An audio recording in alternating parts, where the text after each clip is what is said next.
Hello, and welcome to The Pool is Abstract, where we're currently rewatching and dissecting the revived series of Doctor Who, episode by episode. My name is Connor, and with me is my creature who resides in a pit of noxious fumes.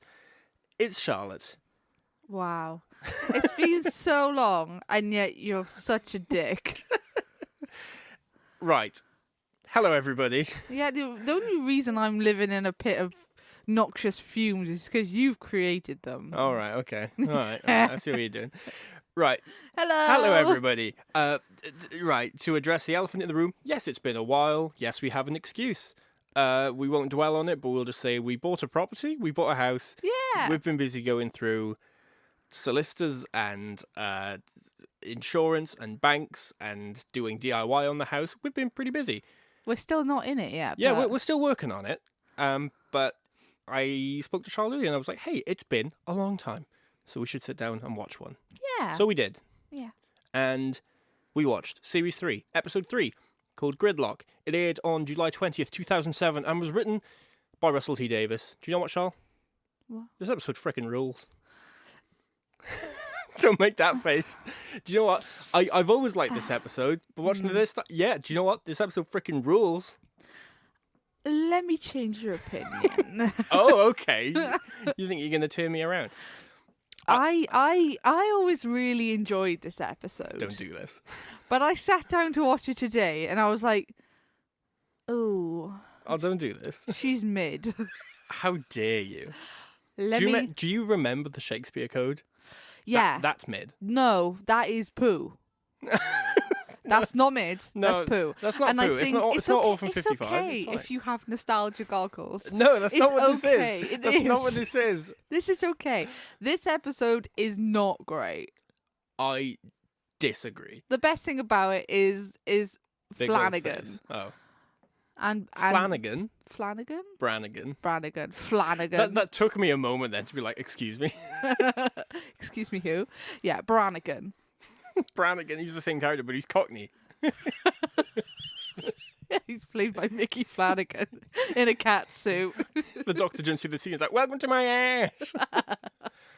Right. I think this episode's great. Before we get into it, into like the whole episode breakdown, there were several moments in this where I thought, Murray's cooking, music's great. Do you know what? Russell's firing on all cylinders. Russell's doing his darndest here. I think he's doing great. Darndest. I'm trying to remember that this is the podcast I don't swear on, so I'm just... I'll shove that out the window. If you want to hear me swear, go check out Bonding at Bonding Pod. Wow. Shameless plug. How fucking dare you? Do you know what, guys? I'll drop the F-bombs for you. You don't have to go somewhere else to get them. I'll have to cut them out. Don't do that. No, I'll leave them in. I'll just cut them out with the sonic noise just to bleep it out. Yeah, I think I think this episode ends better than it starts. That face to me says you think the opposite. The side eye I'm giving you right now. Because I think there's a bit, right at the beginning when Martha gets kidnapped, and the Doctor's like really angry off the get-go, and he's like, David Tennant's showing his teeth, and I'm like, it's moments like that make me think, why is David Tennant everyone's favourite Doctor? Oh! I'm sorry. How dare you come at me with, something so out there? What do you mean? Like, you have a go at me for being like, this episode's mid, but you're like, why does everybody like David Tennant? No, I'm like, he's great, don't get me wrong, but there's moments like that where he gets so angry off the bat, and he's not just angry because, I get it, his friend's just been kidnapped, I get it. But he's like rage-induced, and he's got his teeth out, and I'm like, it's a bit much. We'll get on to that. But I think towards the end, when he's talking about Gallifrey and everything, and he actually has to emote more, not be angry, but actually kind of sad, but like he's holding it back, that's the moment where I'm like, I get it. This is the 10th Doctor I like. We'll get into it in more detail as we go through, but there's a lot to discuss. Yes. And mainly, I'm going to mention it now just because I will forget when we're going through the episode. Janis Joplin gave him his coat. Yeah.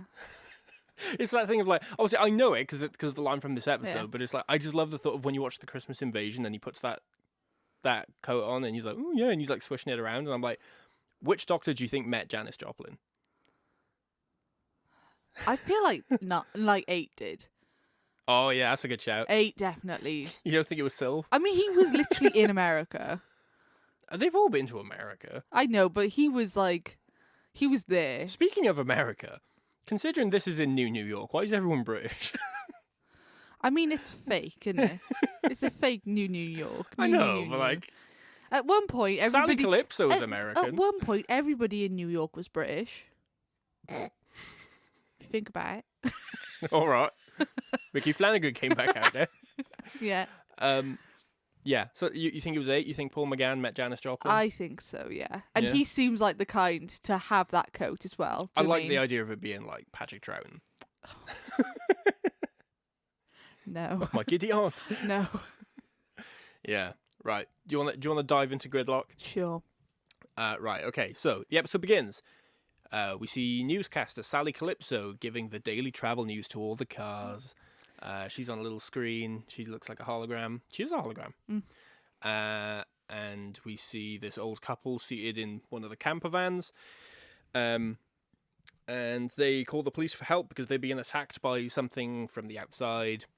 They're placed on hold by the computer system, and they scream, and the car is torn apart, I guess. Yeah. I love how the woman's like, "See, this is all your fault. You lied. They know." Is it just me, or did this couple, like... I don't know if you know what I mean, but don't they look like the painting? Yeah, I know of that old the farmer. Yeah. I know the exact one you're on about. Yeah, I think is there a certain religion, or is there a certain like religion that we're similar? I could be completely off piste I would have here. just assumed it was like Christianity, but I'm not sure whether because he's got like a little he's got the little vicar like black. Because she's got shirt, the like white collar the on. what's it called collars, like they're kind of like not scallop, but kind of like you know. I have no idea what they're called. Yeah, but they're not pointy, they're circular. I can't remember the name. I don't know. But yeah, I don't know whether it's Christianity or maybe like whether they're Mormons. I'm not sure. I don't even know what the difference is. I'm not educated enough to talk about this. Fair enough. but yeah, they get chomped. Yeah, they do. The car gets ripped apart, and I'm pretty sure that's just the cold open. It is, yeah. It's. I'm sorry. It's such a Russellism. What? For like something unhinged and horrible to be happening, and then something on the screen is like a news presenter or something like have a good day. And then you just hear in the background. Do you know There's what? such a Russellism. You are absolutely right. I know I am. You don't have to. I don't need your verification. I saw it and I was like, Russell. I didn't even know he wrote this, but I was like, he had something on this, and that was it. I kind of like it. I hate them. I know it's a bit of. I know it's so a bit of a much. trope, and it's reused quite a bit. I almost rolled my eyeballs out of my head. It's not It's as like, annoying as River Song being a sex pest. Disagree. Okay. She's great. All right. So yeah, that's cold open. We're going to the titles, and again, it's not been that long since our last. I mean, it's been a while in terms of how often the podcast's supposed to come out, but obviously, since I've watched an episode of this era of Doctor Who, it's been what, like 3 months, 4 months, something like that. And soon as that title sequence kicked in, nostalgia. I know. Immediately. He literally was like, "Oh, this is great." Just sitting there like, "All right, get a room." Honestly, as soon as because you hear the sting, but then as soon as the boom, boom, boom, boom, boom, like the whole thing, and the horns are so prominent in this one, and that vortex is perfect. It's not been beaten. It's great. And this whole thing played, and I just flash back to being like 6, 7 years old, going through the Doctor Who experience in Cardiff Bay, and I was like, if I could go back. Now again, look me in the eyes and tell me that the love for this isn't nostalgia. It's not nostalgia. I've watched it since. That's not how it It's works. not. I mate. have an analytical enough brain. I can go back to episodes of anything that I watched as a kid and say, do you know what? I probably shouldn't have rewatched this because now Fair. I don't think it's very good. Fair. I'm asking you, Monster House. Oh. That's a side tangent I could go on. I'm not gonna, but I'm just gonna say I used to love that movie and I watched it and it doesn't hold up. This is great.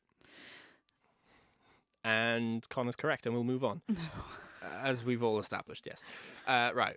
So we are now inside the TARDIS. Yeah. The Doctor offers Martha one more trip in the TARDIS. He said, I said one more trip, but we could stretch that if you want. You've had one trip into the past. How about one trip to the future? And she's like, all right by me. Yeah. So he suggests maybe going to another planet. She asks if she can see his planet. Do you think he's game? Just the blatant, Nah. Yeah, I don't want to go there. Nah. And she's like, but no. I don't want to go home. I want something fun for me. That's boring. Yeah. And she's like, no, come on, talk about it. And then he kind of briefly describes like Gallifrey's like citadel. And he talks about like the red grass and the breeze and the smells and everything. And he looks very like melancholic while recounting it. And she's looking at him like, yeah, let's go there. And he goes, nah. I love when he's like, oh, one more trip for you. And then she's like, okay, can I go here? And he's like, no, that would be boring for me. Yeah, but he talks about the mountains, orange sky, yada yada. Instead, he takes it to the year 5,053,000,053 to New York. Yeah. It's grimy. Yeah, he's like, oh yeah, it'll be like he's describing like the cityscape and everything, and then they go out and they're just in a dark alley and it's raining. Yeah. And yeah, I tell you one critique I will say with this episode is obviously the CGI is not aged super well, like with the cars and stuff. Ooh. But you can tell obviously that's where a lot of the budget went. Yeah. Because when they're in this alley, even though it's all practical, this set looks rubbish. Like it's meant to be an alleyway, but you can tell they're in a studio. Yeah. And that's the thing, like the CGI, like yeah, okay, it's bad, but you can write that off with the thing of it's just aged. It was better at the time. It's just obviously in the current lens of watching it.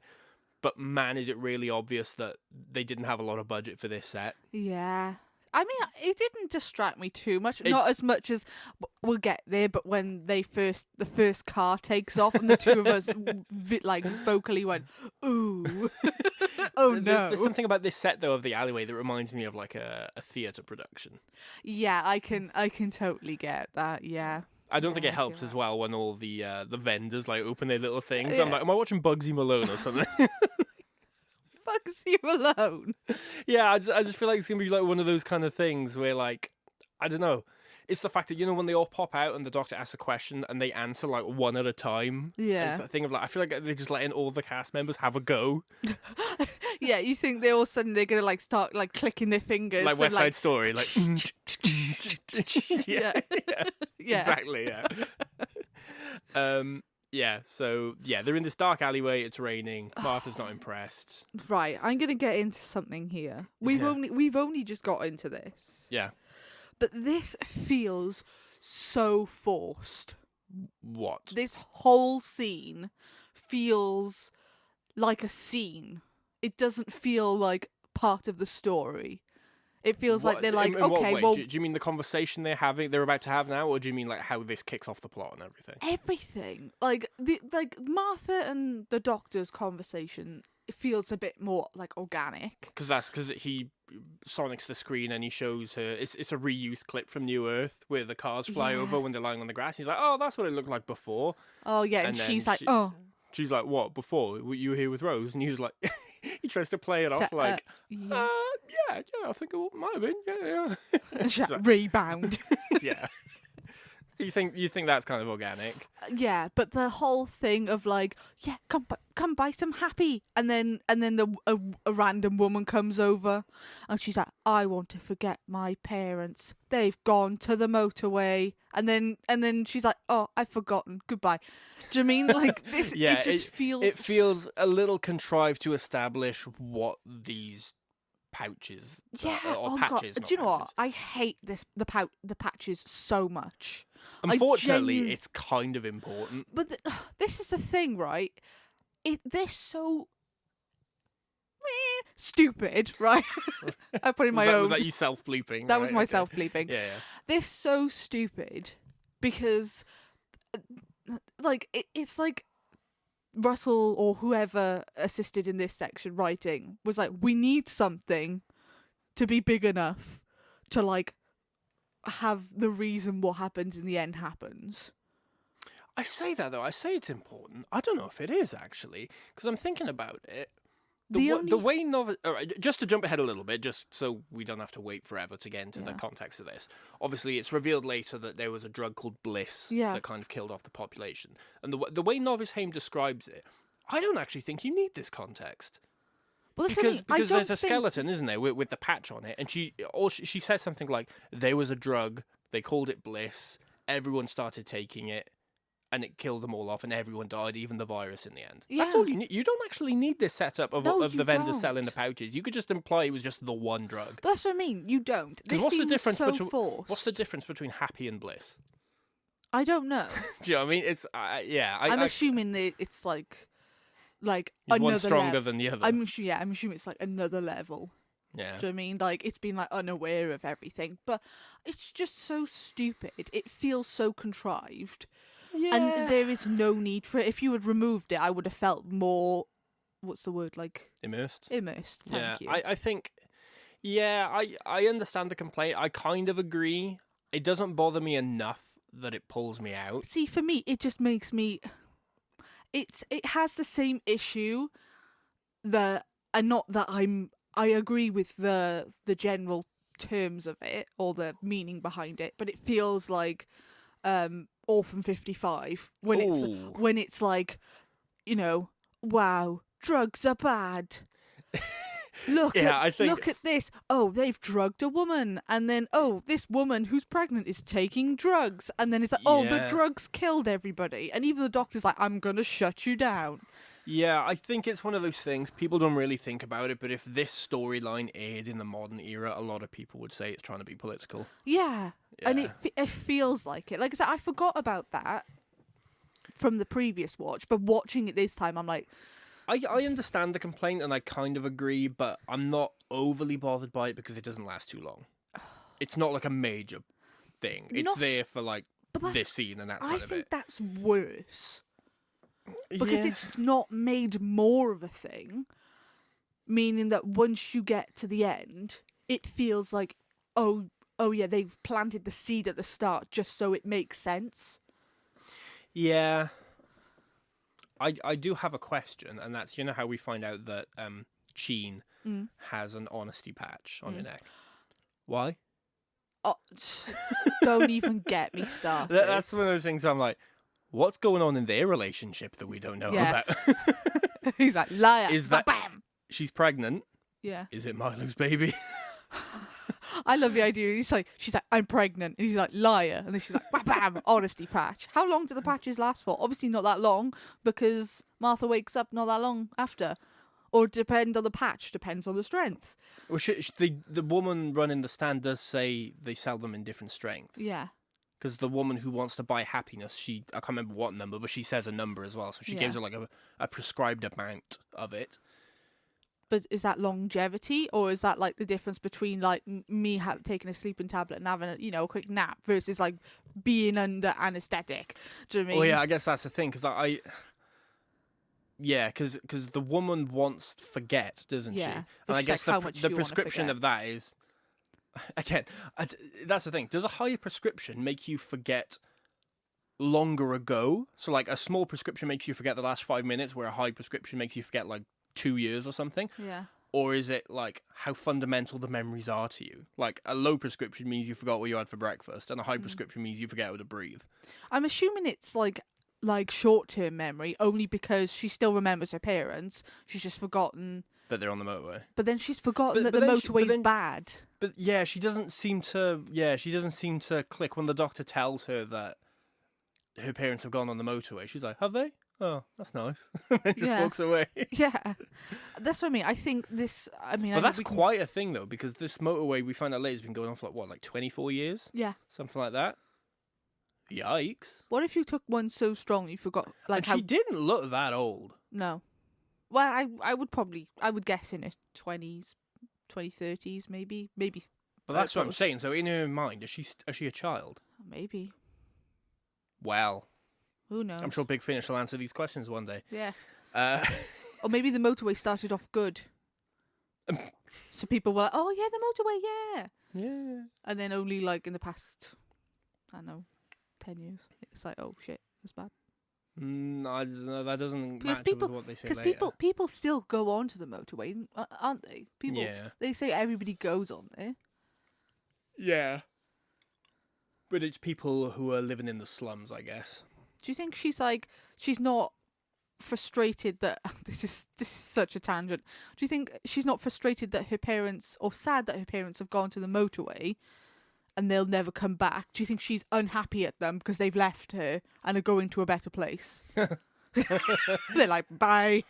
She thinks she's going to go home and the babysitter's Especially because if they'd taken her, then they would have had 3 people in the vehicle and they could have gone through the fast lane.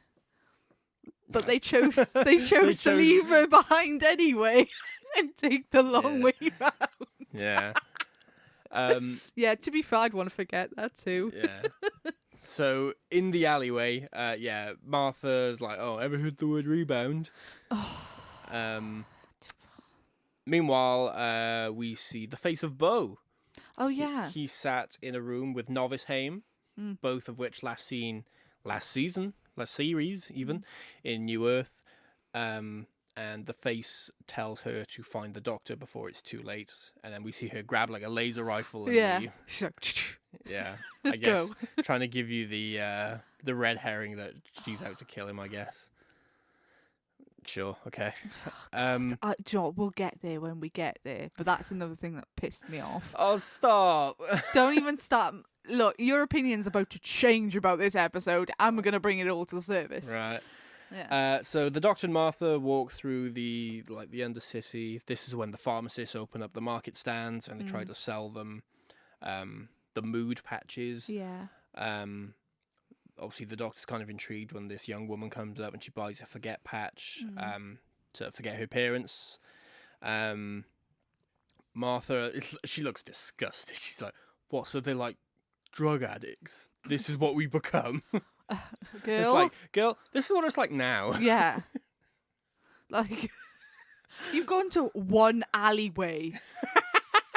This is what humanity has become. No, this is what one alleyway in a massive freaking planet Wait till has you been. see Splot. Oh, poor Splot. Leave Splot alone.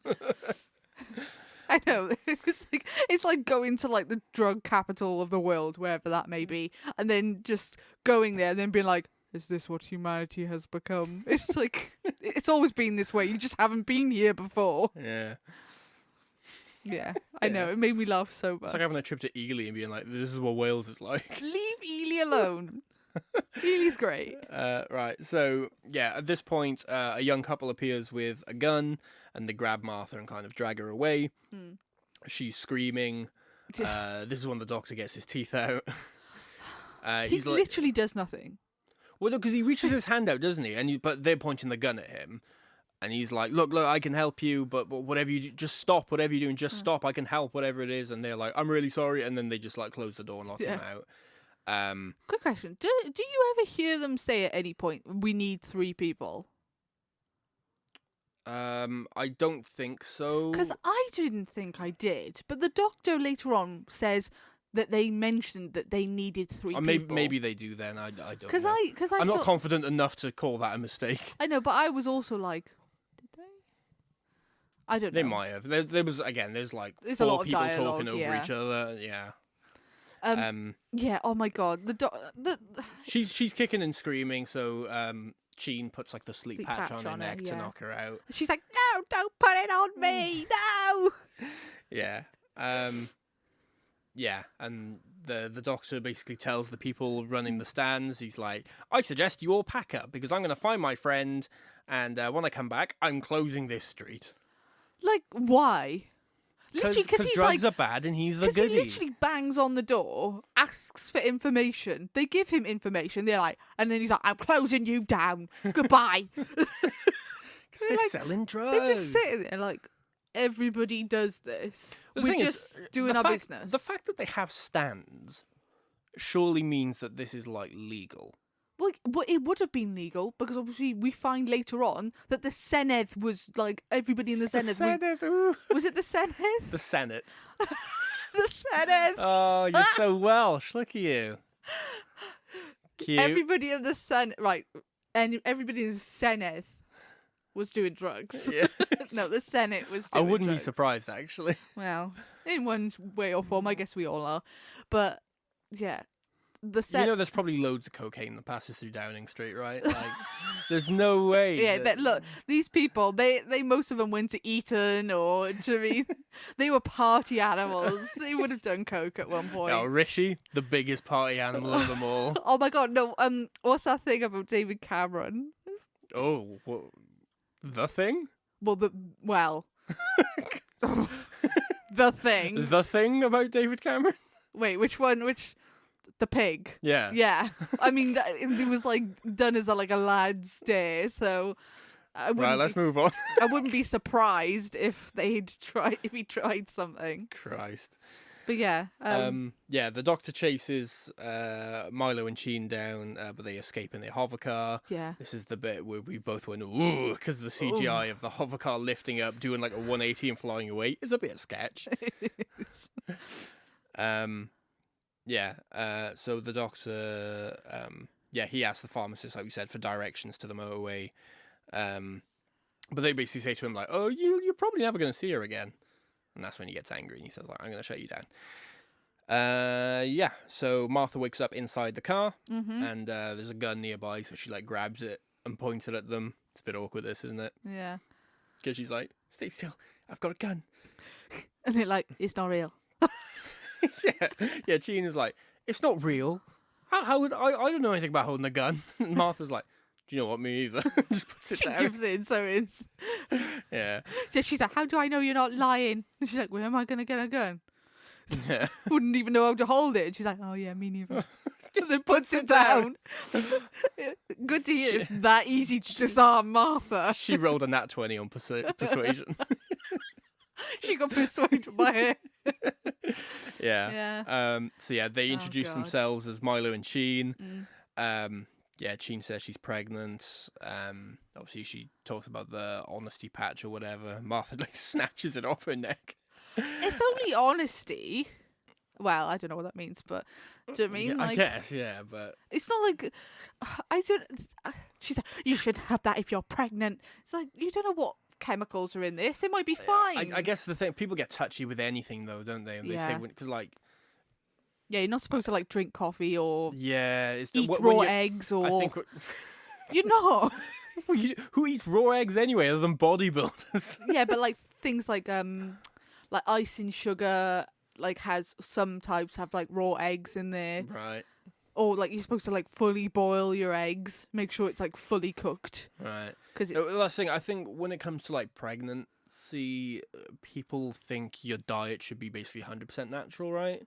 Kind of, but it's also like free of any risks as well. Yeah, but that's what I mean. That's why, like, in reality, I'm not a doctor. Don't take my advice on this. But in reality, if you had a drink when you were pregnant, probably not the end of the world. Yeah, if you had one. If you're drinking constantly, it's like different story, isn't it? Yeah. Your child's going to come out like Ralph Wiggum, but like... Let's be fair. Not that I should say you should do it anyway. I'm not. If I ever got pregnant, I would be as cautious as ever. But I'm just saying, like, we had decades of people being completely bladdered and having kids. Do you know what I mean? They were eating shit. They were smoking shit. Do you know what I mean? Like, that's true. And we've survived. So, do you know what I mean? Not saying that we were in great shape, but yeah, I think she probably be all right. I think her actually being stuck in a van for like the rest of her life is going to be worse. Yeah. I guess that's the thing that when you're pregnant, people just assume like you shouldn't be taking anything. No coffee, no alcohol, no caffeine, no anything. People are a bit funny about you taking painkillers, do you know what I mean? So I think it's just that thing of, even if she doesn't understand the chemical composition of whatever honesty is, it's just like no drugs. Because drugs are bad. Drugs are bad. Unless medicated by your physician. But even then. Don't not take your drugs, people. But also sometimes don't. What? That's a bad message. Don't put that message out. Take the drugs that you're supposed to when you're supposed to, not when you're not supposed to. There you go. Yeah. Right. Thumbs up. Very well worded. Thanks. Yeah. So Sheen says she's pregnant. Milo says that they only took Martha so they could get onto the fast lane because they need 3 adult passengers to do so. They say they'll drop her off once they reach their destination. Martha's like, where's that? And they say it's, what was it, like 10 miles or 12 miles, something like that? 10 miles, yeah. And she's like, how long will that take? And he's like... Because they're going to, like, Brooklyn, aren't they? Yeah. He's like, not long. It's only in Brooklyn, like 6 years. Yeah. She's like, Martha goes, 6 years! It's not even that animated. She just goes, what? Yeah. So at this point, the Doctor arrives at the motorway. He can see thousands of these like hover vans in like an underground traffic jam, just like floating away. He's like coughing and choking from the fumes. He's like trying to lift his shirt up to cover his snoot. And at this point, a car stops, the door slides open, and we see a cat person. Oh, he's like, what are you doing out there? Yeah, he invites him into the car. And the Doctor jumps in, and he introduces himself as Thomas Kincaid Brannigan. And his human wife, Valerie. Now. Human wife. Yes. Non-cat wife. Yes. Valerie, I can't remember the name of the lady who plays her, but she does go on to play another character in Series 10. She is Bill's foster mother. Yeah. And Brannigan is played by your friend and mine, Mr. Dougal from Father Ted. Yeah. So... I don't know. They have... Do with that information what you will. They have kittens. Yeah. It's weird they don't have weird, like, human cat mutant babies. They might... mutant babies. They might it's start implied off that she gave birth to just normal cats.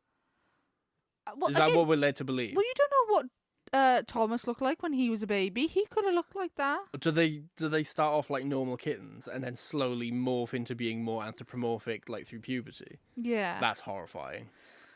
What does like an 8-year-old like in between little like, mutant cat? I would have thought that they would mutate. Well, not do you know develop. I'll say not mutate. Like early on. Do you know what I need to show you? I know exactly what he would have looked like at like 8 years old. Oh no. He would have looked like Bernice Summerfield's son. Right. So, mini side tangent. I'll get a picture of this up whilst I try to explain it. There's a character in the Wilderness years, after the show was cancelled, you had the Virgin New Adventures, which were a series of novels with the Seventh Doctor. And there was a companion in those novels called Bernice Summerfield. She was quite popular, so she had her own like spin-off series later. And she has a son called Peter Summerfield. And he is very interesting to look at. I will show you a picture of him right now.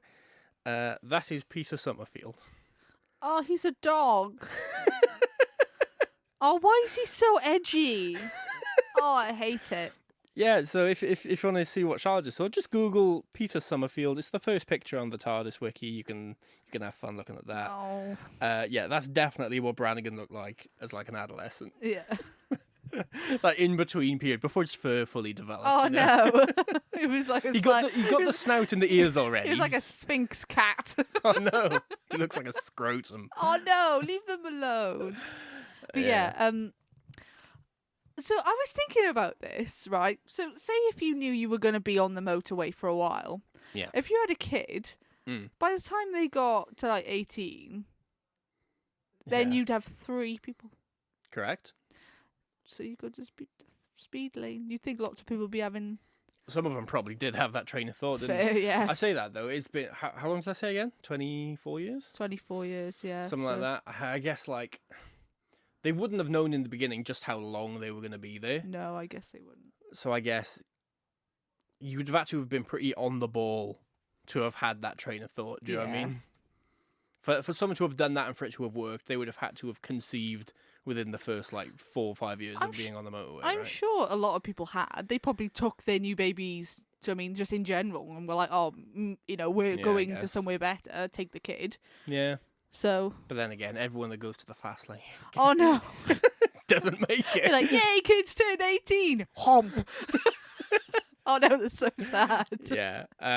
So Valerie and Brannigan show the Doctor their kittens. They're 2 months old. They're so cute. They are. The way the Doctor holds them. He just grabs them with a scruff. He's like, Catto. Look at it. Yeah. She says they were born in the car. They've never seen sunlight or stood on the ground. Brannigan tells the Doctor he's been driving for 12 years and they've travelled 5 miles. And the Doctor's like, you've only travelled 5 miles in 12 years? And Brannigan's like, this one's a bit slow, I think. Then Brannigan does something very, the doctor asks if the carts can talk to each other, doesn't he? He tries to call the police first. Yeah. And he's put on hold. Brannigan says, that just happens. You just kind of have to wait. But he says, sometimes the cars speak. The doctor asks if they can speak to each other. Yeah. And Brannigan's got like a little friends book, doesn't he? He Yeah. says, like, if they're in your friends list, you can talk to them. How does that work? Like, have you got to be friends before you get on the motorway? I assume no. I assume you can probably maybe request a call or something. I don't know. But yeah, Brannigan speaks to some of his friends. He calls them the Cassini sisters. Yeah, and they're like, we've told you this. We're not sisters. We're married. And he's like, oh, I'm an old-fashioned cat. No. Enough with this modernity. Yeah. Yeah. It's like, come on. Like, they're significantly older than you. Is a raging homophobe, okay? Oh, no. He's Irish. Oh, what do you mean he's Irish? He is. Maybe it's because he's a cat. Oh, yeah? Maybe, yeah. He thinks cats and humans can, like, Yeah. cohabit, but not two female humans. No, maybe he's disgusted about humans. Right. Maybe he's like, nah, you two cards. Right. Yeah, so the Cassini sisters go through. One of them is like a car spotter or something. Yeah. So the doctor kind of says, hey, I'm looking for my friend. We joined the motorway at this exit. There were two of them, and they identified the one car from Pharmacy Town that has gone onto the fast lane. I didn't write down what number the car is because I just didn't. You're on about the one that Martha's on? Yeah. Something diamond, in it. Yeah. There's a few numbers. Yeah. Yeah. The Cassinis say that they were some of the first to join the motorway. Some people haven't left their cars in upwards of 20 years. Yada, yada, yada. So Milo, Chin, and Martha finally dropping down to the fast lane when they start hearing these noises, these rumbling, roaring, groaning, kind of noises. That's true. And what? Excuse me. That's you. So Chin tells Martha, Milo says, oh no, it's just like air vents, ventilation shafts or something. And Chin's like, yeah, but I think it's more interesting, the stories. Martha's like, what stories? And she says, there are stories about these lost cars that go to the bottom of the motorway into the fast lane and then they disappear because there's something living down here. And then everyone's like, Milo tries to cut the tension by going, like I said, air vents. And Martha's like, look at all the fog outside. Does it look like they're on to you? Fair. Yeah. So the doctor asks Brannigan and Valerie if they can drive him down to the fast lane, since there are three of them now. They just refuse because they're like, we're not going to risk the children down there. Fair. And the doctor's like, what do you mean? And they kind of tell him at the same time about these stories of cars that go missing in the fast lane. So the doctor asks whether they or the Cassinis have ever seen like any authorities. He like grabs the walkie-talkie. He's like, Doctor to Cassinis. Have you ever seen a police vehicle or I can't remember what other ones he said. Said ambulance. Ambulance, yeah, like any kind of official or like governmental vehicle of any kind. And I can't remember her name, but the one Cassini, the car spotter, she's like, well, I can't know everything.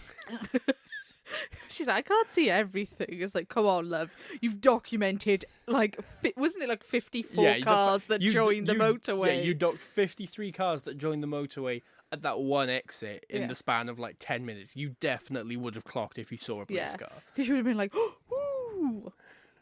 Also, how big is that book? If they've been doing this for 20 years and she logs every number of every vehicle that ever joins or leaves the motorway. What happens if she runs out of paper? I mean, she's got to have like 50 notebooks in the back, right? Yeah, but how would they have known when they started? Well, she was a car spotter.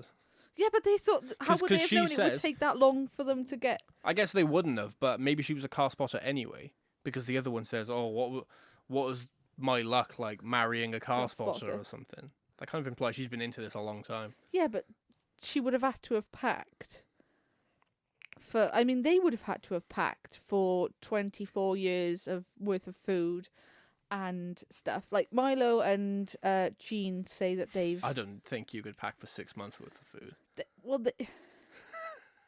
they said, what, me? Yeah. Rude. Actually You'll rude. be gone in a week. How dare you? Yeah, but they said like their waste is like made back into food, and You'd have like I don't know, an 8-course meal, wouldn't you?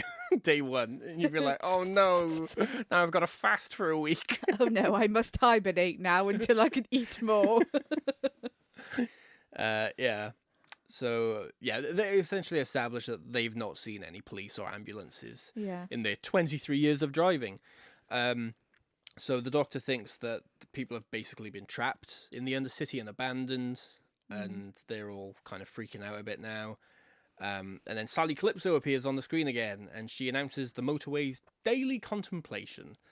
And then this is when Everyone sings. Everyone sings the Old Rugged Cross, like together. And Martha has a little cry. Why? Why what? Why are they singing? It's the daily contemplation. They're together as one in that moment. Do you know what I mean? I guess because everyone's isolated in their own cars. Like some of them are just on their own. Sometimes there's two of them.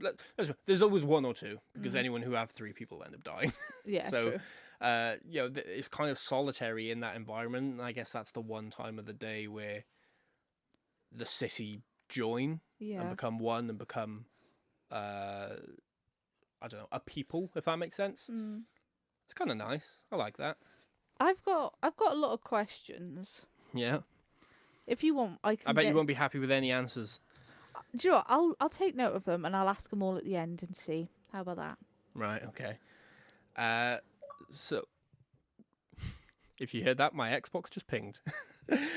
So the doctor decides he's going to make his way down to Martha on his own. He's like, if you're not going to take me down, I'm going to go down on my own. Yeah. So he opens the shaft on the floor. There's like a little trapdoor in the car.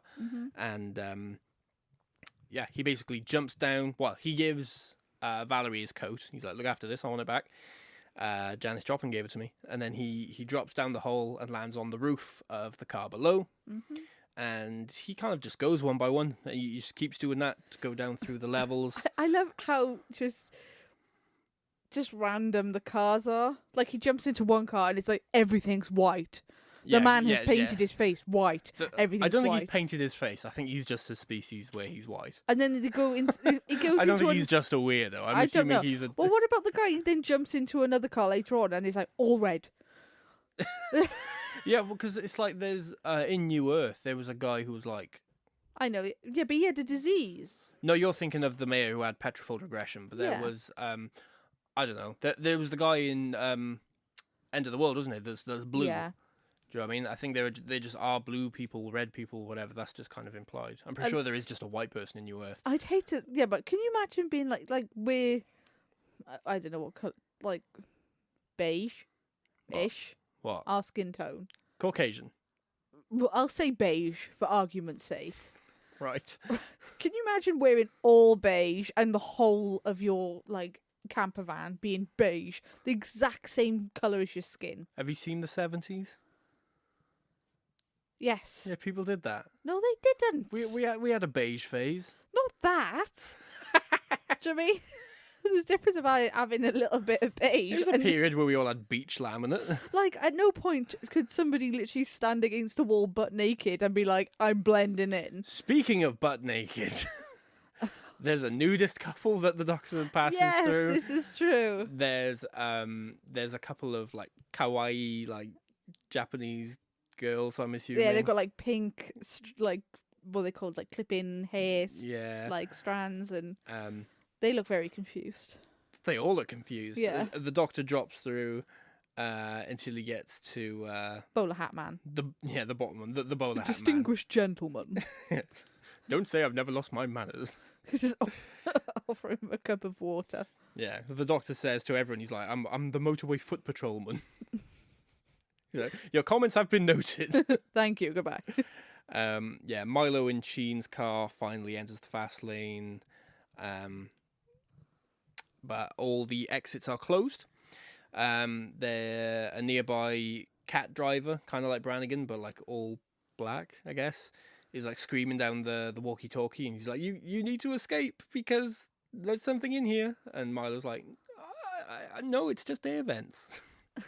As they say, like, we've been going round, all the exits are always closed. Yeah, she's like, you're an idiot. Yeah. Yeah, and there's like roaring outside getting louder, and yeah, Milo doesn't really believe anything's a problem until he can hear them basically perish on the other side of the radio.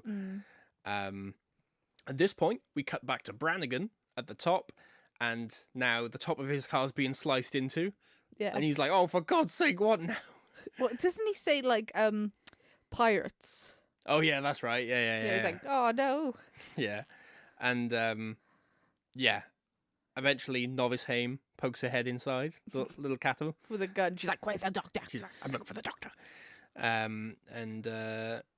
Yeah, I've just got a little like side fact here. Apparently, Russell was very pleased with Anna Hope's performance in New Earth, and one of his goals in writing the script was to provide Novice Haim with a form of redemption. Ah, that's... Did he succeed? I guess, in a way, yeah. Do you come away from this liking her more than not liking her? Yeah. Yeah. I Good. kind of liked her in the original. I think she got... You liked her when she was a villain. She just got mixed up in a bad crowd. Because she wasn't like... The others were villains. Do you know what I mean? But she was just kind of was like... it Jasp? Was that what the other one was called? But I feel like... Matron Jasp or something? I feel like she just got into an order that she didn't understand and was like, oh, well, bugger, I'm here now. The woman who played Matron Jasp is Martha's mother as well, isn't she? Yeah. So yeah, now the Doctor has just reached the Fastening, like say, he's talking to Bowler Hat Man. Yes. I was just gonna say, I like the fact that Novice Haim eventually finds the Doctor. Yes. I like the fact that Brannigan snitched. Like, down there. He's gone down there. Go get him. Yeah. She seems to get down a lot quicker than he did. I mean, she is a cat.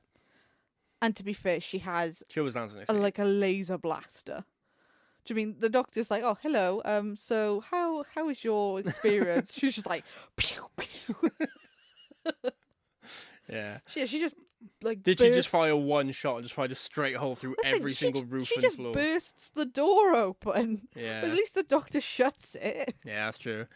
Yeah, so the Doctor kind of hotwires. I don't really know how this works, but he kind of hotwires something in the front of Bowler Hat Man's car, and he restores power to the thing, and he kind of like turns the ventilation shafts on to clear the fog and the mist.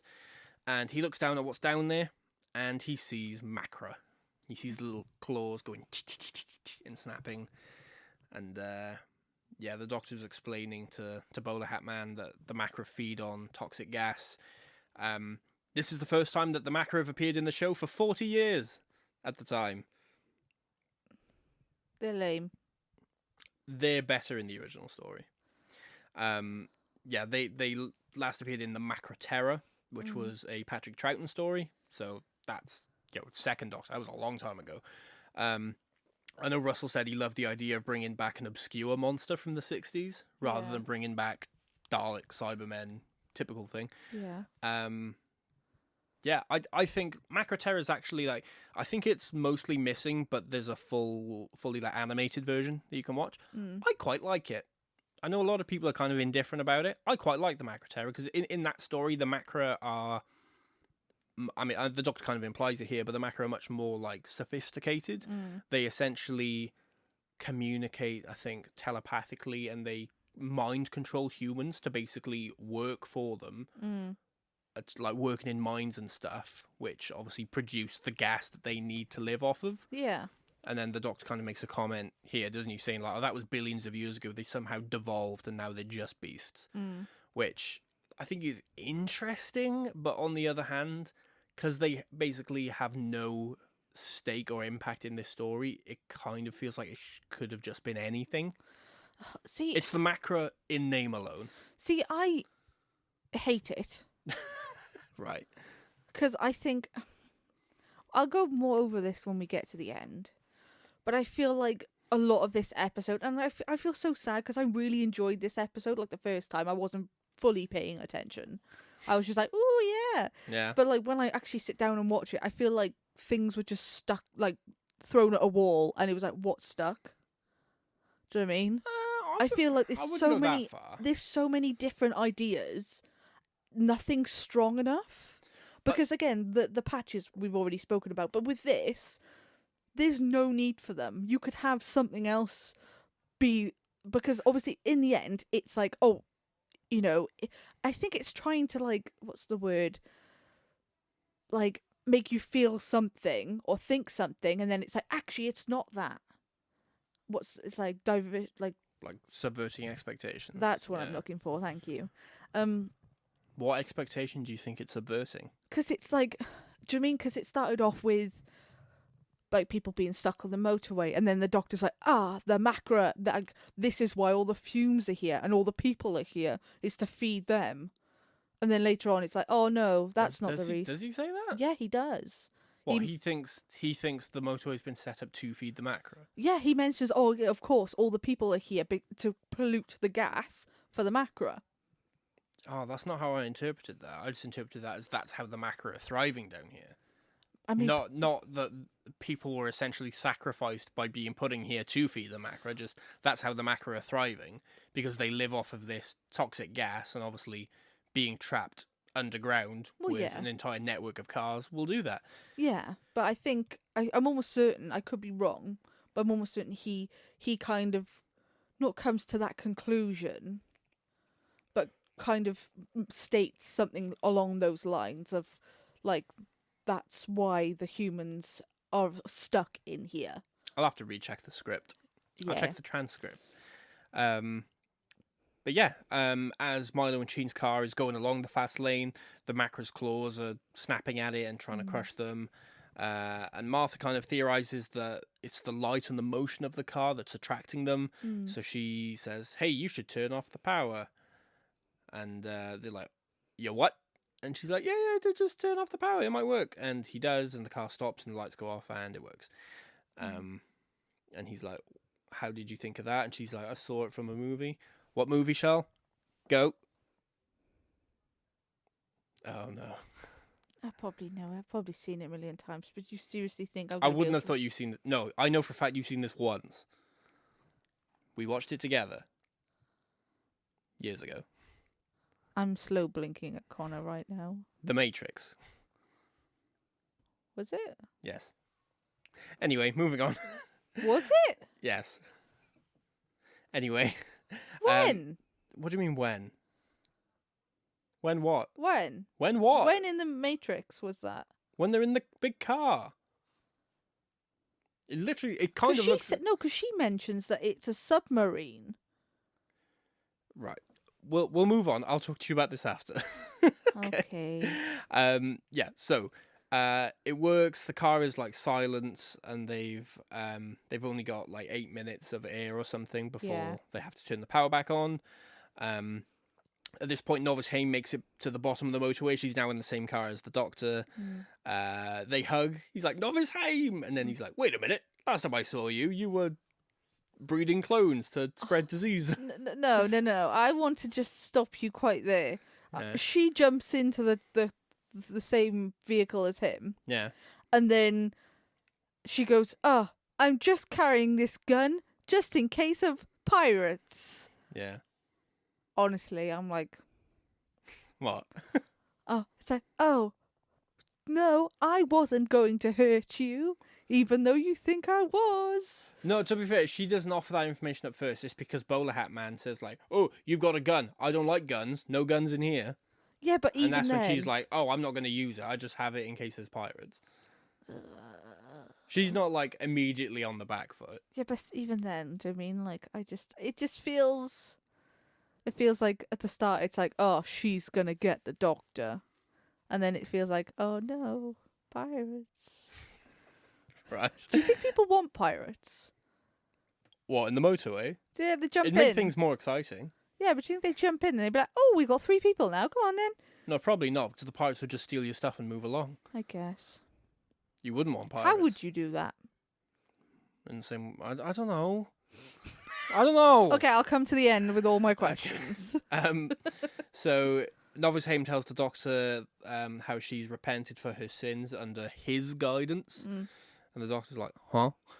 And she involuntarily, he doesn't want to, without his consent, she teleports them both to the Overcity. Yeah. And Bowler Hat Man looks baffled. He does, yeah. He looks confounded. He went from on his own for probably years to, oh wow, a man's landed in my camper van. To, ooh, now there's 3 of us, we can take the fast lane. Well, To, they oh say, no, I'm on my own again. because the doctor says about going to the fast lane, but I think am I right when he says he's like against it? He's like, oh, I'm not going down there. No, he says, can't we just cheat? He says, can we take the fast lane? And Oh he's no, like, no, that's then before Norris.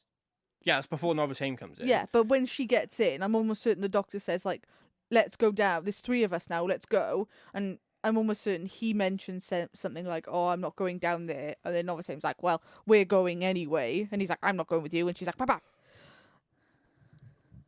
You could be right. Yeah, I think Bowler Hat Man was like, nah, I'm all right. Yeah. I mean, actually, to be fair, he's just seen all the crabs. He's probably like, I'm not going down there. Absolutely not. No, thank you. Yeah. So yeah, they've teleported to the Overcity. The doctor says he wants to see the Senate about the trapped people in the motorway. And Haim's like, we're in the Senate, actually. And then we get some really good music. And then we get a long shot of the Senate and just loads of skeletons. And it's quite bleak, actually. It is, yeah. It's cool, though. It is. It's horrible. Yeah. It reminds me of, like, you know, the Silence in the Library. I was thinking the two-parter? same thing, yeah. It's kind of like that in terms of its scale and scope. Yeah. But obviously the whole eerie thing with Silence in the Library is there's no bodies. Yeah. So you're like, where did everyone go? They were like millions or billions of life forms, and now they all just seemingly disappeared with no trace. Where here you can literally just see skeletons everywhere, which they're both kind of freaky in their own ways. Yeah. But yeah, she turns the lights on and she shows the Senate chamber is filled with skeletons. And she explains that the Senate and the city and everyone else died 24 years ago. Yeah. The doctor asks how, and she basically tells him that there was a mood patch called Bliss, which she removes from one of the skeletons. She says everyone became addicted to it, unable to stop taking it. A virus mutated inside it and it became airborne. It killed the entire world in 7 minutes flat and then died itself when there was no one else left to feed on. Fair. Bleak. Very bleak. However, there was enough time to seal the walkways and the flyovers to the lower levels, which cut them off from the virus, hence the old motorway. The citizens in the Undercity haven't been betrayed or abandoned like the doctor thought. They've been saved. Sweet. So the doctor asks how she survived, and she says that he protected her and he has waited for all this time. Not he as in the doctor, he as in Mystery Man. And at this point, the doctor hears a familiar voice. It's Bo. And he runs in and sees the face of Bo. It's baby Bo. Big Bo. I love him. Big face of the Bo Shane Peninsula. I want to touch his cheek. Right. I want to, like, in a world sense, but also in a practical sense. Like, do you think he's quite silicone-y? I think John Barrowman would love it if you touched his face. I'm not on about John Barrowman. I'm on about Bo. Okay. They're not the same people. Yeah, they are. No, they're not. So Novice Haim explains that she was made the face of Bo's nurse as like a penance for her sins in the last story she was in. Yeah. The face shrouded her from the virus with his smoke, whatever that means. Because he does have like a kind of like a vapor coming from above him, doesn't he? But it's like in his tank. No, it's not. It's coming out of his tank. It's like a fog, vaporized kind of thing. I don't know what he did. I don't know. He did something. Yeah, he did some MacGuffin thing. Yeah. But yeah, the city's power grid died and no one was alive to maintain it. The Undercity was going to fall into the sea, but the face of Bo wired himself into the mainframe and he gave his life force to keep the basic functions going. Oh. So the doctor asked why they didn't contact any of the surrounding worlds for help. Novice Haim says the Senate's last act was to declare New Earth unsafe and activate an automatic quarantine, which lasts for 100 years. So completely cut off. There were 70 odd years to go. Yeah, even them outside of the motorway, there was still only 2 of them. And the face of Bo asked the doctor to save the trapped people. So back on the motorway, Milo's car is obviously running out of air. They're looking very sweaty at this point. Yeah. Martha says that the doctor will think of something. This is when she has a little like breakdown, isn't it? When she's like, actually, I don't even know who he is. I just ran off with him. I could die here. My mother wouldn't even know where I am. And Sheen is like, oh, great. So our one hope is a stranger. What good is that? And Martha's like, hey, like, I've seen what he can do, actually. She's like, yeah, but he's the best stranger ever. But dude, he's so fit. Like, you don't even understand Honestly, how hot this guy is. Yeah. Yeah.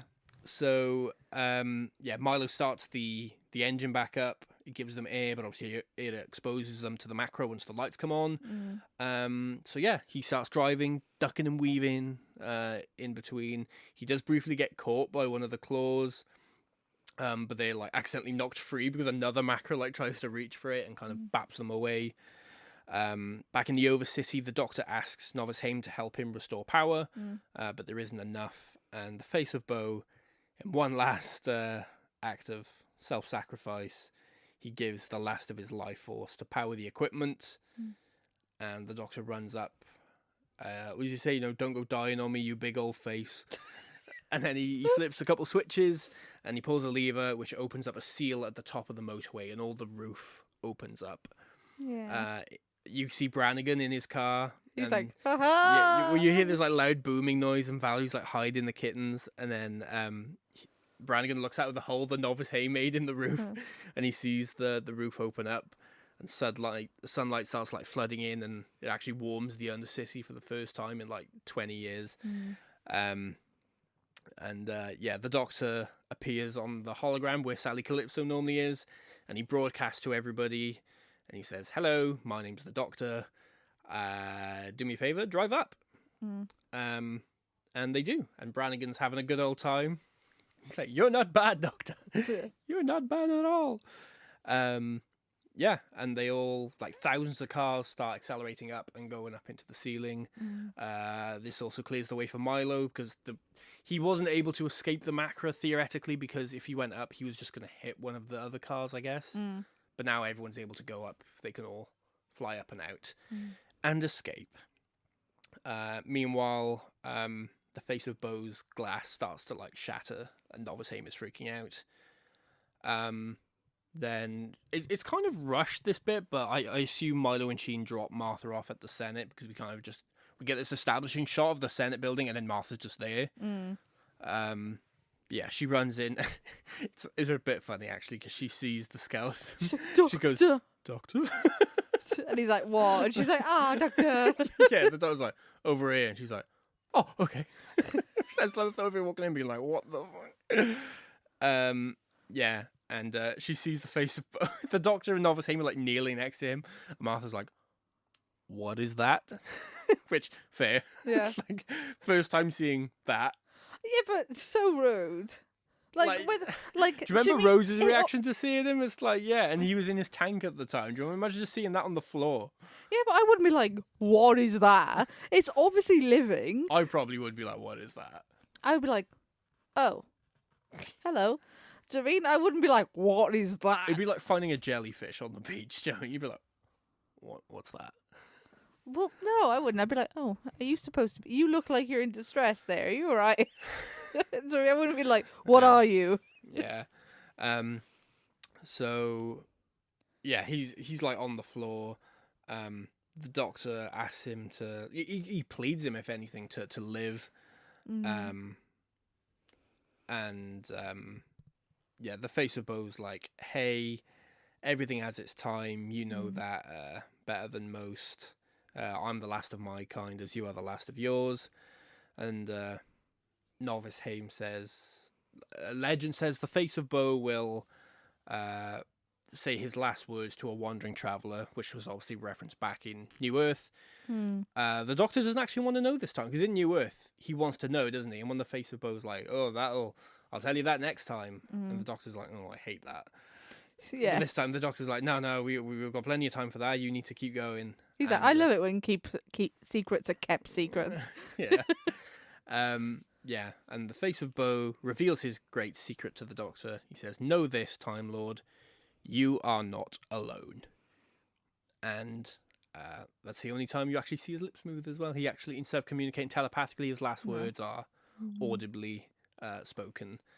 And then he passes away. Oh, And Novice Haim cries. Joe, this is so freaking sad. Yeah, the music's great here as well. But It's I was really thinking, sad. I mean, it's sad that Faces Bo's died, but also the fact that Martha's like, all right. The Doctor just gets up. Nobody hugs her. She's literally crying her eyes out. She's like, and the Doctor's like, all right, come on, Martha, let's go. She's probably still there crying to this day. Oh no, she's not. I know how she dies. Oh God, probably horrifically. It's actually really nice. If anyone wants to see it, go watch The Secret of Novice Haim on YouTube. It was a Doctor Who lockdown webcast. It's like 10 minutes long. Oh, It's quite sweet, actually. does she die nicely? Yeah. Old in a bed, surrounded by kittens. She is one of the people that the Doctor goes to see on his farewell tour Oh, between his regeneration. Obviously, it wasn't in the end of time, but yeah, it's implied to be during that period when he's going back and seeing his old friends and stuff. yeah. And it's actually a really nice little short. Well, that sounds sweet. Yeah. So at this point, Martha and the Doctor arrive back at the alleyways in the Undercity. All the pharmacists have closed up shop Shut and left. down, yeah. The Doctor's very happy about that. He's like, "Oh, great! I didn't actually have to do anything." To be fair, I love the idea of the Doctor didn't have anything to do with that. I love the idea he's come down. And he's like, subplot that we weren't aware of. I love the idea he's come down and he's like, great, all closed because of me. But actually, what's happened is everybody's gone to the top city, so they've closed shop to go up. They're just going to reopen up in the top city. They've just relocated. Yeah. Yeah, they just upsized. Yeah. Yeah. So Martha asks what the face of Bo meant. This is so cringe. Well, she's like, "You are not alone. You've got me." Is that what he meant? And he's like, no. The Doctor's like, "I don't think so." And the face she pulls. She's sad. No, she's pissed. She's like, well, F you then. Yeah. She says, like, "Why didn't you tell me that you were the last of your kind?" And he kind of says that, I guess, well, initially she's like, she wants him to talk about it, and he doesn't. So she like pulls up a chair and she sits down. She's like, "You never want to talk about it." She literally pulls like, I'm not going anywhere. Yeah. And the Doctor says, "I guess because you didn't know anything about me, whilst being with you, I could live through you Yeah. and imagine a world where they were still alive." Yeah. But yeah, I really like this moment. Yeah, and he still doesn't really want to talk about it. But this is when you hear up in the slums, like the Overcity, obviously all the people that were on the motorway have gone up and they're all singing again. Yeah. And the Doctor and Martha can kind of hear them singing. And this kind of inspires the Doctor to be like, "Do you know what? I'm going to sit down and actually talk with you through this." So he pulls up a chair and, yeah, he admits that he's not just a Time Lord, he's the last of the Time Lords. He explains about the Time War, the Daleks, and he goes on to describe Gallifrey. Yeah. And as he's describing this, the camera obviously like pans up and we see the sun set orange over New York. Yeah. As everyone's still singing. And that's it. Yeah. You don't like it? I think this episode rules, man. I'm conflicted. It's funny that I've always liked it, and from sounds of it, you've always liked it, but on this viewing, you've liked it less, where on this viewing, I actually like it more. Yeah, I mean, it's so funny. It's been so interesting to do this with you, just in general, but also to sit down and actually analyze things. There's been a number of occasions where my opinion has completely flipped. So I honestly recommend anybody, any Who fan or not, to sit down and actually analyze them. Yeah, don't just have it on in the background while you're doing something. Yeah, sit down and watch it. Completely watch it and completely think about it. And if you have questions, do you mean think of answers or ask for answers. Not that you're necessarily going to get I them. will say that with the caveat of even your favourite episodes written by your favourite writers, once you start doing this, you will start to pick up flaws. So much, or yeah. not even flaws, but like logistical issues. Yeah. Where you It's start gonna thinking happen. like, okay, if this world were real, how would this happen? Yeah. I mean, this is why, like I said, I think in many cases, I think I like the Doctor's and Martha's interactions in this somewhat. Yeah. But there's not many of them. No. I really like the idea of the fact that the people have been trapped here to be saved. And I like the face of Bo. Yeah. And I it's a bit thing, but like I kind of like the idea of, you know, the top side of the planet was wiped out quickly and they just tried to save them. But the rest of it, I have a lot of issues with. Do you want to go through them? Sure. Go. Like logistically, how does the motorway work? What do you mean? So, what happens to the cars that stop working? Do they fall down? Do they take extra cars with them?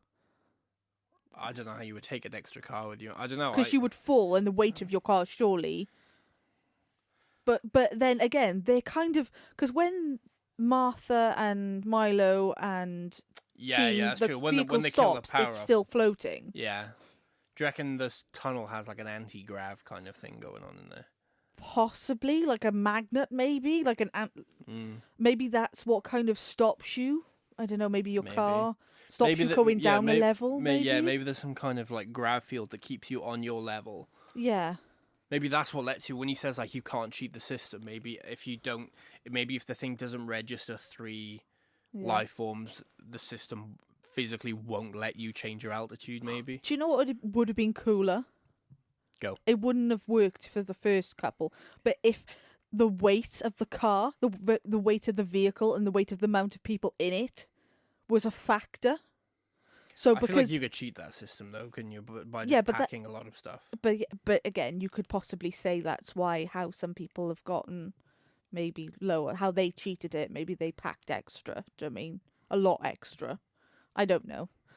But like I said, I don't know. I don't know how I feel about it. It's like another thing which I struggle with. So, what's his name? Brannigan. Yeah. Mentions that they have no contact from within the motorway to the outside world. Yes. So how did Milo and Jean know how to pack? Pack what? Pack, like they were like, oh, we're going to be on this road for like 6 years. We fully packed. How did they know that? Maybe they were already on the motorway at one point and then they got off. Possibly, I guess. Maybe. Can you just get off? I guess you I assume could. you can. Why don't more people get off? Because they think that people stay on because they think they can leave the city, I think. And they think they can leave and get away from all this. I guess. But then after a couple of years, you'd be like, oh. Well, I would. I'd be like, you know, I guess After 10 minutes, you would go on there, look at it and go, nope. I honestly think I'd make it a couple hours. And I don't think you would. And then I'd be like, do you know what? I guess I'm living in a slum. Honestly, yeah. I could not do decades in a car. No. Absolutely not. No. Yeah. Yeah, there's just a lot I kind of have, like, I don't know, issues with. Again, the motorway doesn't seem that packed from the visuals. I think it does in the long shots. Like, when all the cars are flying up, there's loads. I think it's just, again, budgetary concerns because of how much CGI they've got. A lot of it is, like, mediums and close-ups. Yeah. I would have thought they would have been closer sideways and closer, like, up and down. Which, again, would make more sense for then your so-called pirates to kind of jump across carts. I feel like you're nitpicking at this point. I think your nostalgia goggles are shadowing you. I don't think that's a fundamental flaw of this episode. I think that's you looking for a problem. I know, but they're questions I have. I said I was going to ask my questions. Yeah, okay. Again, I don't think I can't remember what the names of the crabs. The macro. Yeah. I don't think there's any need for them. I think, obviously, the idea of having a beast down there was kind of fundamental to why people aren't getting away, like, through the fast lanes. I think the fact that they are macro is, like, just a bit of a waste, actually, because the idea of the macro being this hyper-intelligent race that devolved into becoming beasts is actually kind of interesting. Yeah. But the problem is the story doesn't do anything with that. Yeah. They're just there for set dressing. So yeah, the macro could be replaced with just any kind of generic monster. There could not be a monster, which I think I would prefer. There could be another way. I guess don't know. they needed a reason for Martha to be in danger, I guess. Yeah, but you could argue that they get to a certain point, and then I don't know, something happens to the vehicles that reach a certain depth, and they malfunction, and therefore their systems shut down, and they don't have as much oxygen. Do you mean you could try that instead? It'd be the same thing. Yeah, I guess. Do you mean, I don't know. It just feels a bit... I'm fine with there being beasts, and I guess it kind of makes sense because the macro feed off of like the toxic fumes and everything. That all makes sense. But the idea of bringing back a classic villain to not really do anything with it does feel a bit like a wasted opportunity. It wouldn't be that bad if the macro came back after this. Yeah. Also, what is the... Why are the macro attacking? Well, they just want to eat. They're feeding. So they just eat the vehicles then? I assume so, yeah. I didn't know whether, like, because I thought, like, the fumes They were like the fumes, but I guess because the fumes come from the cars, it would be like, you know when you eat, like, a sweet and it's got a little, like, jelly bit in it? I thought they were going to, like, use their claws and kind of, like, puff on it like a cigarette. Just like... puffing on the exhaust. People in the car just like, oh, there's a giant crab using him as a vape. Christ. Yeah. Yeah, I don't know. Again, I could be looking into it a bit, but I don't know. I just feel like it wasn't as strong as I would have wanted it to have been. And I think the idea of, like, the upper city, like, not people not knowing that everyone's dead, but yeah, they kind of did what they did, even though it's horrible for the people who are there. They did what they did to kind of keep them alive. I think I like that. It's not airtight, but I think this is a story where I can overlook the narrative or plot contrivances a little bit because the emotional journey makes up for it. I don't know. I don't feel like I can. The emotional beats in this episode work for me a lot. So I think enough that I can look past any kind of nitpicks with the motorway system and things like that. Yeah, I don't know. That's why I think it's mid for me, because I don't think they hit as much. And the last 10 minutes where you get face to bow and then you get Martha and the doctor having the conversation is the best part of the episode. Yeah. But I feel like it makes the rest of it feel kind of like rubbish. I wouldn't go that far. But yeah. Also, I mean, I'm going to say it, but second episode where Martha has made a comment about how much she loves the doctor and she's not sure whether he loves her back, but she doesn't think so. Strike 2. Moving on. I'm not going to be in the next episode, which we'll talk about in a minute, but that'll be strike 3. Yeah. Do you want some trivia time? Yeah. Yeah. Do you want a working title for this? Go on then. Chasing Fumes.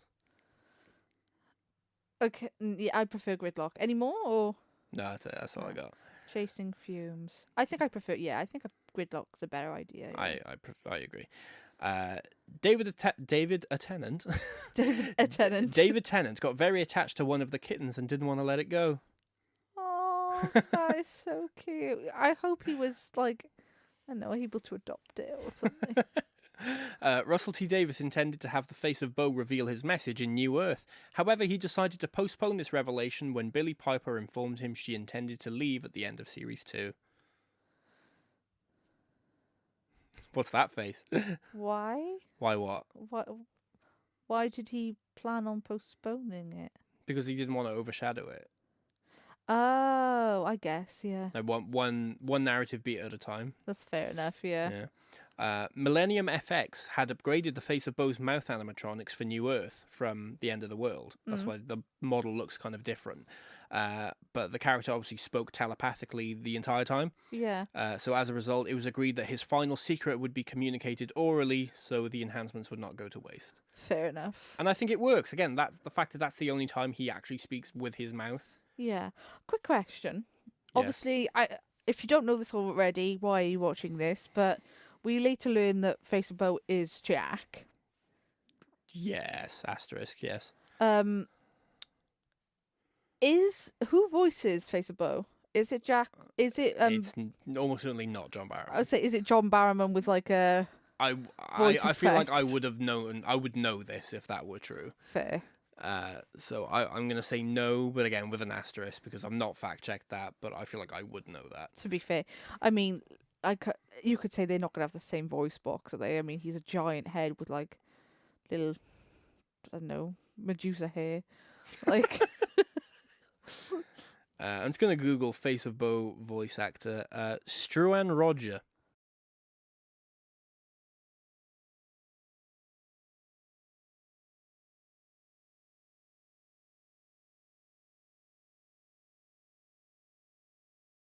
In the original outline, the action would have been split between the wealthy inhabitants of the Overcity and the downtrodden denizens of the Undercity riding the motorway, and the gargantuan creatures living in New Earth's ocean. So I guess it was going to be more of a class divide thing originally, which obviously I assume was kind of... It kind of filters into that a little bit, doesn't it? Because it's...